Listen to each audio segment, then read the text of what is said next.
कभी आपने किसी कल्चर का कोई ट्रेडिशन देखा हो और आपके मन में आया हो कि ये लोग ऐसा क्यों करते हैं? जैसे जापान में नूडल्स को स्लर्प करके खाया जाता है, इंडिया में टेम्पल्स में बेयरफुट जाना होता है। ये सब हर एक कंट्री के अलग अलग ट्रेडिशंस है जो वहाँ फॉलो किए जाते हैं। पहले मुझे भी ये सब थोड़ा अजीब लगता था, पर जैसे जैसे मैंने ट्रैवल करना स्टार्ट किया तो एक चीज रियलाइज हुई। हर एक ट्रेडिशन के पीछे कोई ना कोई स्टोरी होती है, एक रीजन जो उस कल्चर को यूनिक बनाता है। आज मैं आपको ले चलूंगी कुछ ऐसे कंट्रीज के यूनिक ट्रेडिशंस के सफर पर, जहां आपको उनके पीछे के ब्यूटीफुल रीजंस एक्सप्लेन किए जाएंगे ताकि आप उनको बेटर समझ सको और एज अ ट्रैवलर आप ट्रूली ग्रो कर सको। So ready? चलिए शुरू करते हैं विद मोमेंट्स एंड माइल्स। सबसे पहला ट्रेडिशन जिससे मैं बचपन से फेमिलियर थी पर कभी सोचा नहीं कि क्यों। इंडिया में हर टेंपल के बाहर एक बोर्ड होता है, please remove your footwear. It seems to be a basic thing, right? But इसके पीछे एक फिलॉसफी है। Temples, specially the ancient ones, are energy centres. जब आप बेयरफुट चलते हो तो आप उस डिवाइन एनर्जी से कनेक्ट करते हो। There's something deeply grounding about it.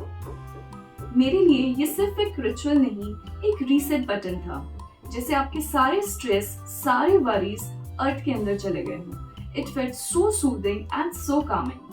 Japan, slurping noodles loudly. अगर मैं और आप नूडल्स को स्लर्प करके खाएंगे तो थोड़ा ऑकवर्ड लगेगा और मम्मी से शायद थोड़ी डांट भी पड़ सकती है for bad manners. But Japan में ऐसा नहीं है। अगर आपने वहाँ रेमन बिना स्लर्प किए खाया तो इंसल्ट कर दोगे शेफ को। अकॉर्डिंग टू जापान कल्चर, वहाँ पर स्लर्पिंग करके खाना is not bad manners, instead it's a compliment. It means this is so ओइशी that I can't help my self. By the way, oishi means delicious in Japanese.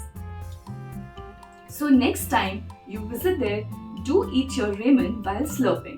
जब मैं वहाँ पर गई थी तो मुझे ये शुरू में थोड़ा awkward लगा था, बट जब सबके साथ बैठकर मैंने स्लर्प करके रेमन का मजा लिया, it was all in all a different experience.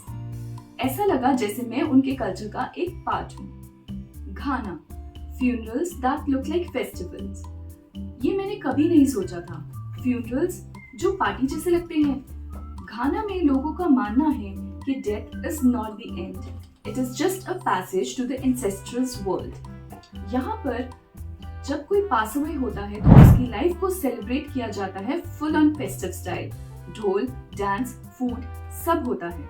मुझे ये पर्सपेक्टिव बहुत ही अलग, यूनिक एंड पॉजिटिव लगा। Instead of morning someone's death, वो लोग उसकी लाइफ को सेलिब्रेट और सल्यूट करते हैं। A very positive change in today's world. Thailand, giving alms to monks. एक बार जब मैं थाईलैंड गई थी, I woke up at 5:30 in the morning और मैं बालकनी में खड़ी थी। स्ट्रीट्स बिल्कुल शांत थी। तभी दिखाई दिए ये मॉन्क्स, एक लाइन में, बेयरफुट और बिल्कुल शांत, बिना कुछ बोलते हुए। ये ट्रेडिशन है टुक भात, जहाँ पर लोग अपने दिन का फर्स्ट मील इन मॉन्क्स को देते हैं। It is not about charity, it's about humility, gratitude and community. वो देखना इतना सूदिंग लगा, मानो लोग दूसरों के लिए जी रहे हों। It was very beautiful. La Tomatina, Spain का बिगेस्ट टोमेटो फाइट। अगर आपको लगता है कि बड़े लोग सिर्फ सीरियस चीजें करते हैं तो ये फेस्टिवल आपका ये इल्यूजन ब्रेक कर देगा।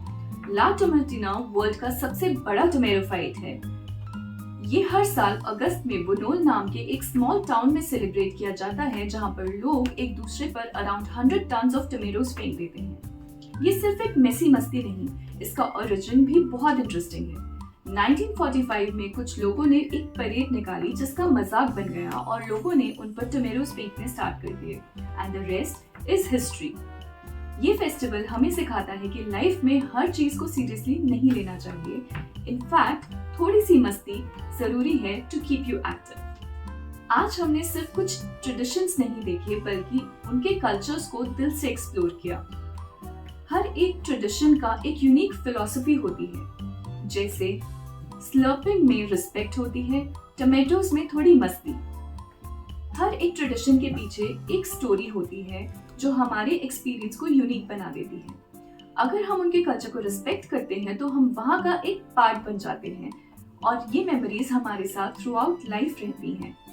अगर आपको आज का ये कल्चरल एडवेंचर पसंद आया हो तो प्लीज इस वीडियो को लाइक कीजिए। ऑल्सो कमेंट सेक्शन में हमें बताइए ऐसा कोई ट्रेडिशनल एक्सपीरियंस जो आपके साथ हुआ हो किसी नई डेस्टिनेशन पर। क्या पता नेक्स्ट ब्लॉग उसके बारे में ही हो। नेक्स्ट टाइम आप किसी डेस्टिनेशन पर विजिट करें और कुछ स्ट्रेंज ट्रेडिशन देखें तो एक बार रुककर जरूर सोचना कि इसके पीछे की स्टोरी क्या है। यू नेवर नो, वो स्टोरी आपके सफर की सबसे ब्यूटीफुल मेमोरी बन जाए। Also do subscribe two moments in miles, जहाँ हर सफर कमाल का होने वाला है।